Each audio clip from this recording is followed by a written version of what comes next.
Okay guys, mabuhay, maligayang You've pagbalik got sa mail. aking YouTube channel, ang bongga-bongga.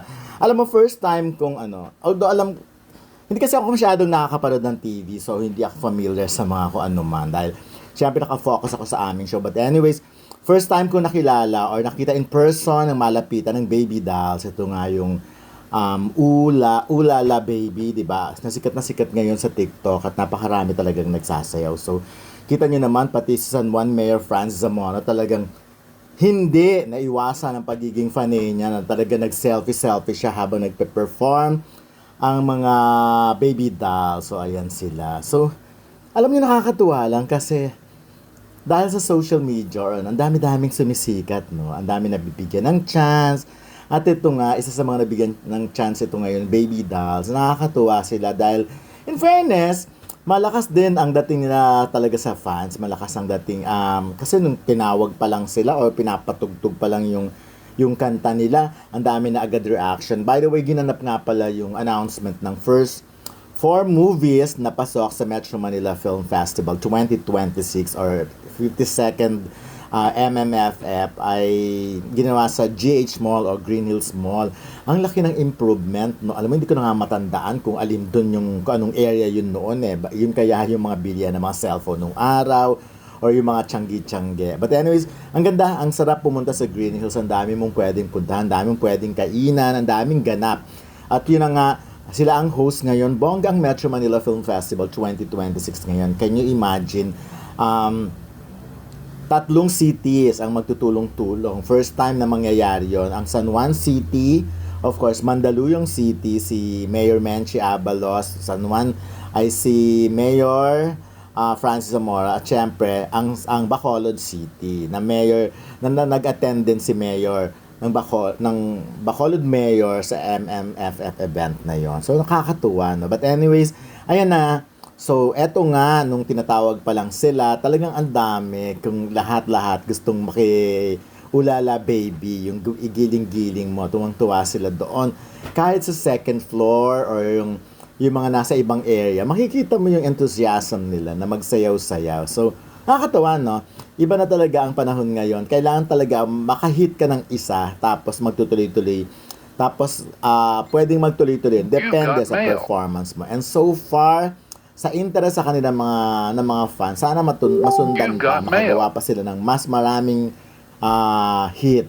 Kasi sa panahon ngayon, kailangan natin ng mga ganyan. Kailangan natin ng mga nakakapagpabuhay ng ating emosyon, nakakapagpabuhay ng ating mga dugo. Sa dami ng problema, ako nga, kahit nasa media ako, no, sometimes kakapagod na rin manood ng kung anik-anik, yung mga ganong tipo. Parang ano ba yan? Hindi na ba matatapos yung problema sa politics na yan? So, ayan, pinakilala nila ang mga pangalan nila. Siyempre, si Jahaira lang yata halos ang natandaan ko. Anyways, hindi naman importante na yun. Basta ako naaaliw ako sa kanila at for sure, kung aabot ng December tung kasikatan ng Ulala Baby nila o yung mga kanta nila,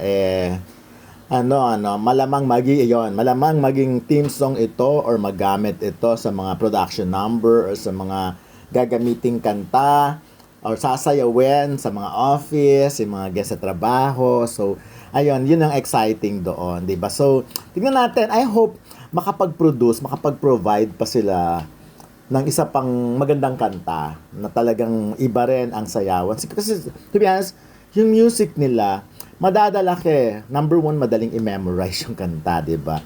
Tapos number two, yung dance number nila, madali rin yung pattern, hindi siya complicated, hindi siya yung hirap-hirap. Gano'n naman, di ba? Parang sex bomb nung araw.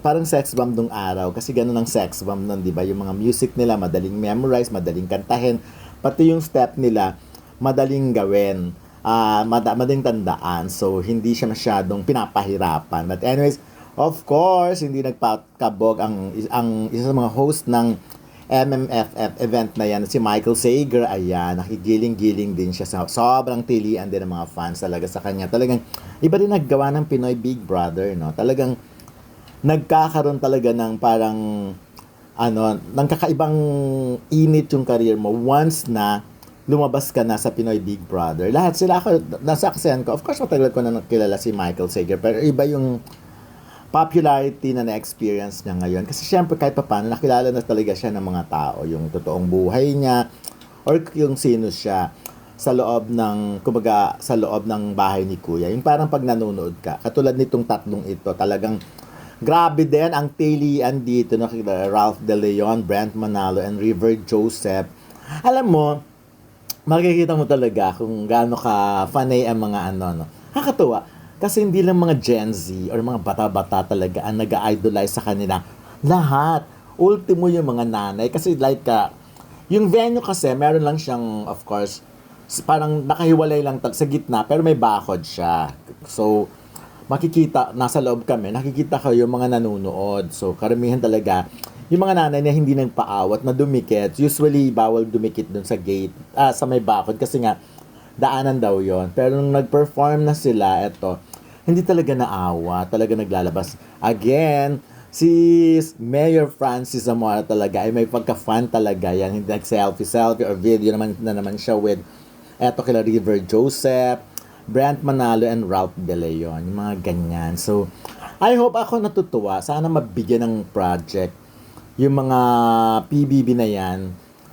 Of course, nabigyan na sila. Pero sana pelikula, no? Mabigyan sila ng project na ang dating parang mga bagets nung araw or mga awakening project or parang mga Nature Garden, yung mga ganyan. Para at least ma-showcase din nila kung ano pang may mga talent sila. Kasi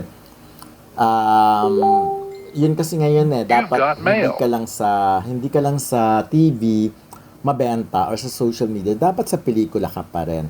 So, yun ang ina-expect ko na mangyayari pa sa career nila. At sana nga ganun, katulad yan, ngayon na talagang kilala sila ng mga fans dito. Napakarami nilang ginagawa. And hopefully talaga, sabi nga nila, di ba, strike while the iron is hot. Yun ang difference ng Regal Entertainment nung araw or ng mga producer nung araw na talagang pag mainit ang isang artista, sunod-sunod dyan.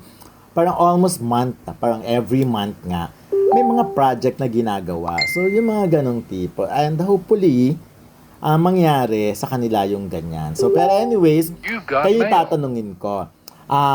Sa tingin nyo ba, ang Baby Dolls, yung music nila ngayon ay aabutin pa ng Disyembre? Yung kasikatan na yung height ng popularity kasi July pa lang tayo ngayon. At eto rin, another question, kina River Joseph, Ralph De Leon, Brent Manalo, Michael Sager, sino sa kanila talaga ang sa tingin nyong magtatagal? Yung career talagang mag-stay pa, talagang mas mabibigyan pa sila ng mas maraming project, yung ganon. Yung talagang merong karapatan na maging bida-bida talaga. Hindi bida-bida, maging bida, yung leading man material. Kasi lahat may mga itsura, lahat may lahat charming, may charm sila, gusto sila ng mga fans. Pero, syempre, sometimes lack talaga mas kung talagang time mo na sumikat, di ba? Right timing yan kung ikaw talaga yan. So, ito na nga, nagkagulo na naman ng mga fans dito nung gumiling-giling din to tatlo. Pero nakakaloka naman. Si Brent parang hindi masyadong gumalaw, ganyan-ganyan lang.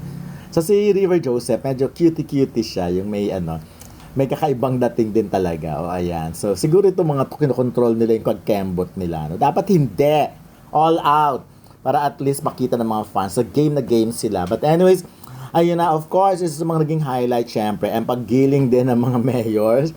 Ayan, talagang natawag talaga sila para gumiling. Kasi syempre, bongga, di ba? Ultimo mga politiko, nakigiling-giling, nakiulala baby na sila. So, alam na.